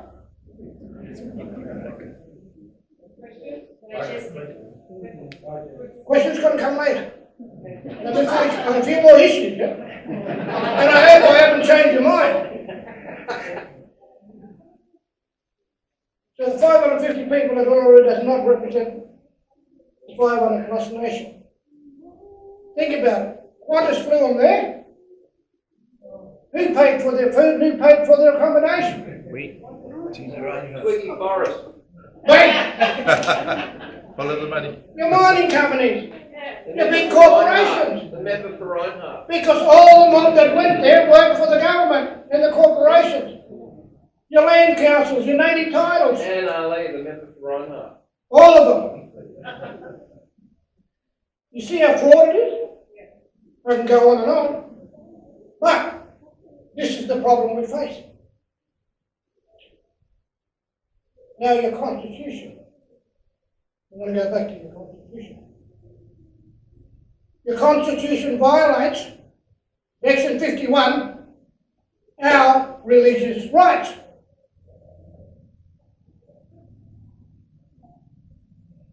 Miles, help me. Section 51. Does it violate our religious rights? Yes. Fine. I want to have a drink. There you go. Also violates international law. Our rights to First Nations people. Now, you, as Australians, cannot make a decision for me or my country, in my land. And I cannot make decisions for you. That's my land. Who's an Australian citizen here? Put your hands up. Don't be scared to put it up. Put it up. Now, come on. I got most of them scared. You say yes. Is. Right, now. Let me explain that. You better get off that ship. Citizenship. Which ship are you on? The Titanic.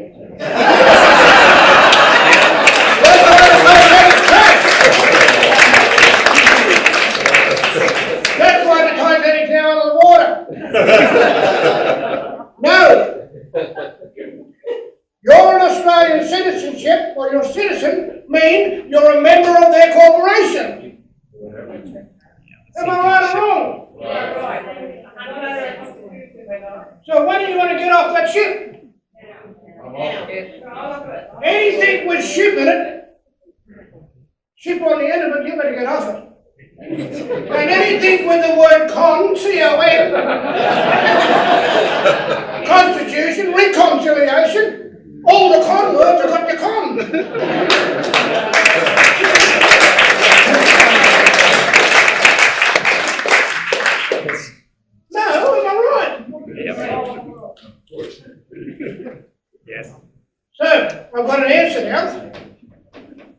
my answer to everything. I don't want to go on too long, and I can talk all day. This is my answer to everything. At a local, state, and federal level, wait a minute, I've undescribed it. This is what we need in Australia. We live in a multicultural world now. We need to change our constitution to suit all of us. Think about it. If you want to change things, this is what you've got to do. Now I'm telling you, we're going to create a constitution that will represent all of us. We're going to create a flag that represents all of us. We're going to create an anthem that represents all of us.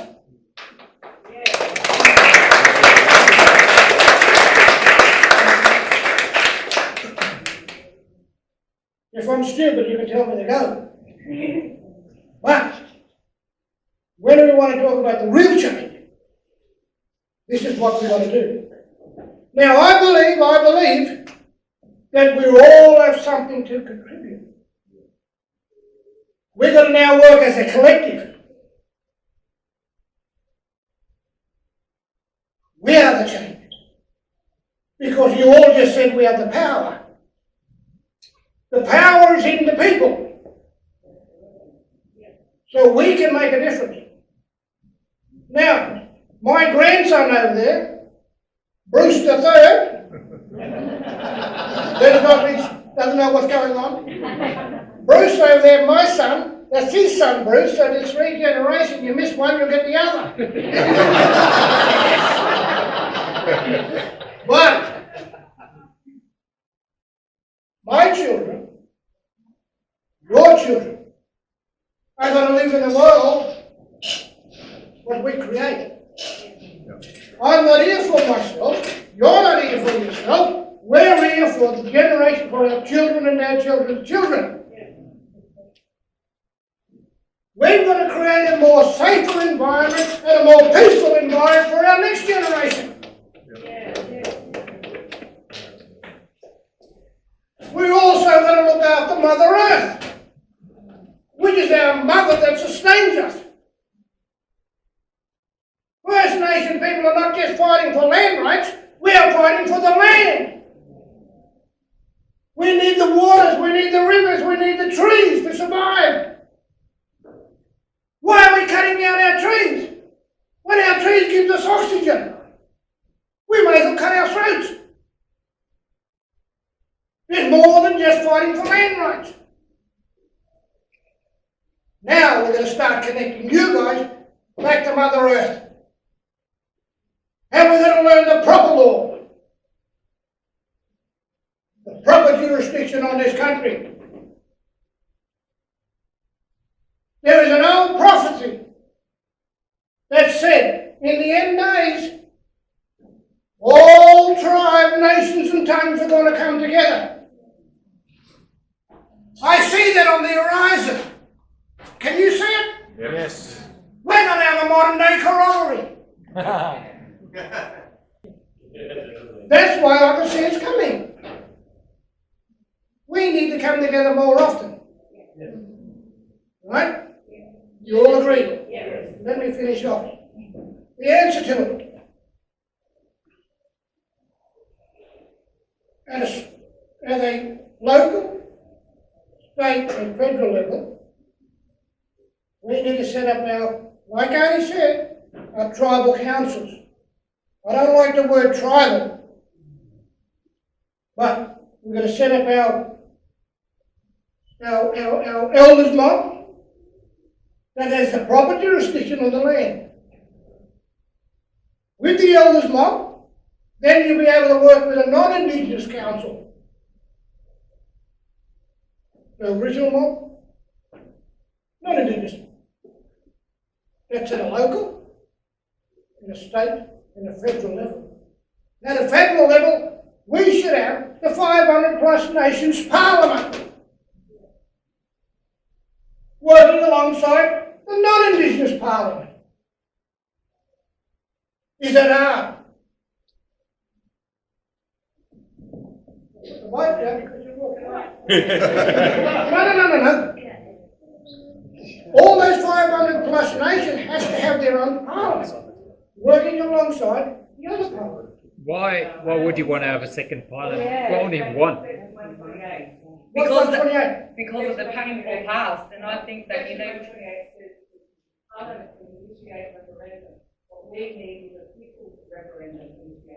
Okay, let's go back to that. Then we all come together, we're always one. Let's go back to that. Here we go, we all want to be one now. No, we all want to be one now, don't we? What happened in the past? Come on, we've got to have these conversations. We can't speak for the past, Bruce, because we weren't there. But your past is still here with us. So then why do we celebrate Anzac? You weren't there in the wars. I weren't there. Why do we glorify Anzac, not celebrate? Wait a minute. Our ancestors were. Yours and mine were Anzac. All right, that's okay. That's okay, but you just said, what's in the past in the past? No, I'm not saying that, I'm just saying we weren't there. I weren't there either. That's true. So why do I celebrate Anzac? Well, we were together. For what they believe they fought for the right thing. Okay, let me answer that question. The frontier wars. If we were to go back and tell the truth. Does anyone know about the frontier wars? I'm talking about this country, I can't talk for any other country. The frontier wars that happened in this country has never been told. Am I right? Correct. I'm glad your question came about. Because what we have here is a blockage. There's your blockage. There's your blockage. We've got to change the narrative. If you're truthful enough, you come and sit down on my country and start telling the truth. When is Australia going to wake up and start having this conversation? We are mature enough now to sit and have the conversation. But if we're going to go forward as one, we need to start talking about it. That's what affects us in the life. And I'll tell you the truth. You're all sitting here because you're privileged of what happened in the genocide and what happened in the past. Am I right, am I wrong? I'm here to hit it straight, and I shoot straight, and I'll tell the truth. We have a common enemy here. It's the system you're living in. Not the system, the people who are running the system. Well, they're the system. They're the system. But who's feeding it? Who's feeding the system? When you're citizens, what are you doing? You're feeding the system. When you buy at a shop, you're feeding the system. All right, let's go back to the answer.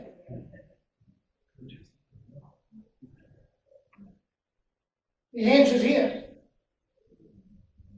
The answer's here in our community. We have the answer. The answer's got to come from grassroots. We are the grassroots. The answer's got to come from here up, not from the top down. So now tell me, if we're the people, how did all the political party come about? Who sponsors them? Corporation. Right, so who puts them in?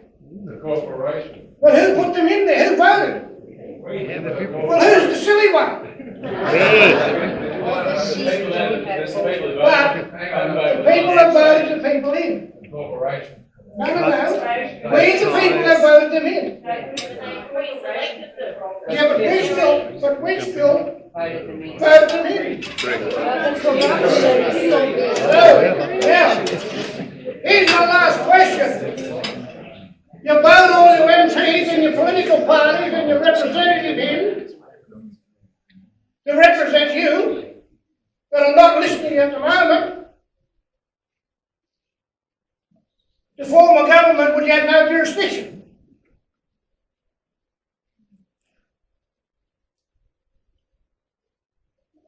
All your MPs, your politicians, look, your Prime Minister is unconstitutional. Your third tier structure, which is your local government, is unconstitutional. So why are you paying tax? So why are you paying tax? Why are you paying your rates? Why are you paying your mortgage? Fear! It's a good Trauma thing to and do. fear. Trauma. So who's woken up? Put your hands up if you've woken up now. Put your hand up if I woke you up. Okay, last question. Your Prime Minister, all your political parties, and all the people that you voted to put in there, who did they pledge their allegiance to? The corporation. Thanks everyone, I'll say no more. The fake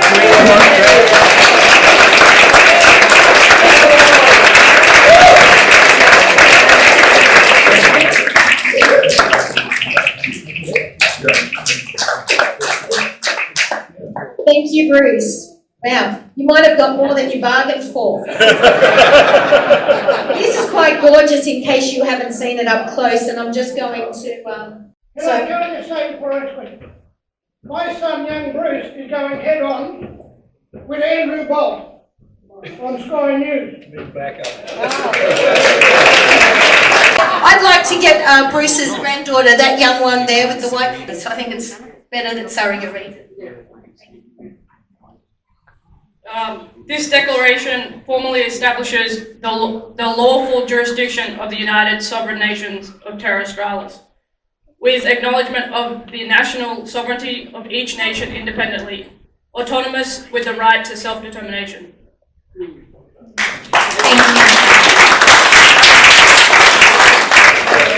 Put your hands up if you've learned Aboriginal history and culture in school. Shame.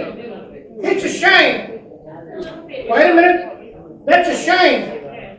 Because when I go to someone else's country, I've got to learn their language, I've got to eat their food, and I've got to abide by their rules.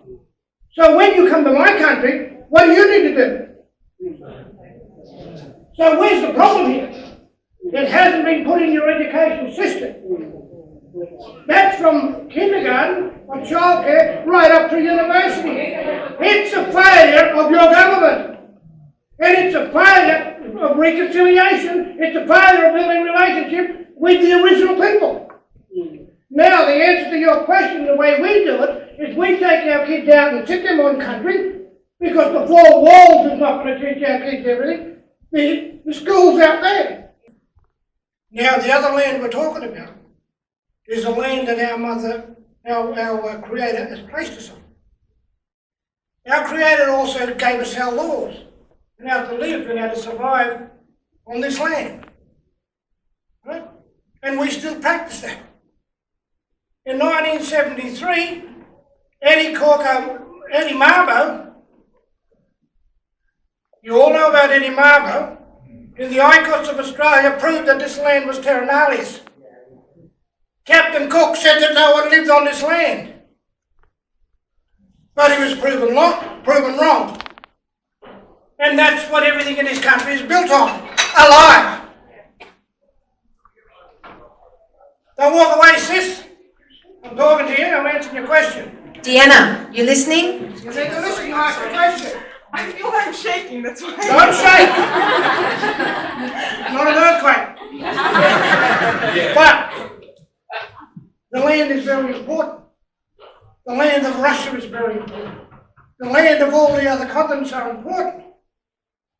But let me tell you, Gough Whitlam in 1973 has signed the Unidroit Treaty. What's the Unidroit Treaty? He signed it over to the UN. Now, all the countries are going to come under UN. Does anyone not understand that about the UN? I don't know. Hands up if you don't understand what Bruce is talking about, please, about the UN. Okay, All right, now, if this voice goes through, that's a contract into the UN. They'll come in and take over everything, and then it's all over Red Rover. It's what they're doing in all the countries. They only need First Nations signature or contract. See, this voice referendum is not going to affect us, it's going to affect you guys big time.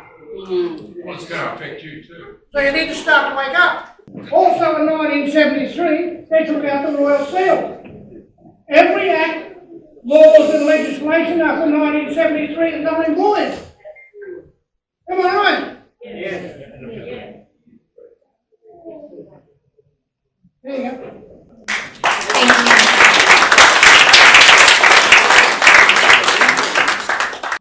Now, if they're selling off our public assets,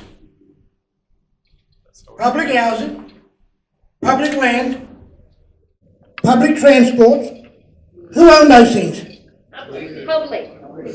So who gives them the responsibility to sell it off? We own it. You just said we own it, so we've got to take it back. Yes. Just to add a little bit more on that, if you built your roads and hospitals and every building on our land, guess who owns it? No, you're absolutely right. That's why I don't pay tolls. Because it belongs to us. It belongs to the original people. It's also a contract that anyone has to actually buy into. Yeah. Now, Scam. if anyone's got a license, can you pull your license out? Yeah. Who's got a license? Pull it out. Now, and if you've got a dollar note, pull it out too. Now, your dollar note has no dollar sign, so it's worth nothing. Now, have a look at it. Ain't got a dollar sign. Now, you've got a driver's license. There's two pictures on your driver's license. Are you looking at it? Yeah. Right? Am I right? Now, look at your driver's license. There's a ghost. Look at the ghost. Is there a ghost on your driver's license? Yeah. You're just woken up. No, true. Because you're living in the world of the dead. Sister over here said that the living cannot contract with the dead. Corporations. Yeah. Why is there a ghost on your... Good. It's all in ICAPs. You are contracted into your birth certificate, which is your death certificate. Yeah. No, it is. It is. It's your death certificate. It's your straw man that they're using money on the stock exchange, making money from your birth certificate. They have created a false person. I'm not going to go anymore. excuse You'll all me. sit here all night.